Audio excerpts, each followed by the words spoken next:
Stop guessing on why you have Steam double input on your ROG Ally. This is exactly how you fix it without failing once. Most other tutorials are confusing or just plain wrong because they tell you to uninstall Armoury Crate, which is a total waste of time and actually breaks your system's performance. Before we dive into the settings, you need to understand the logic or you will just get stuck with ghost inputs every time you launch a new game.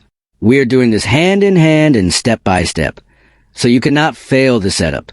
Here at Rexist, we're the authority on handheld gaming and these annoying controller glitches.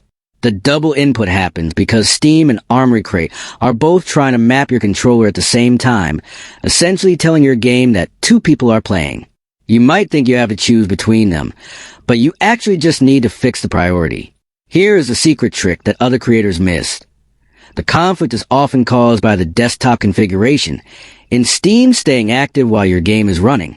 To kill the double input, open Steam settings, go to Controller, and click on Desktop Configuration. You need to browse templates and select the disabled or blank profile. This forces Steam to stop sending mouse and keyboard signals while you're using the joysticks.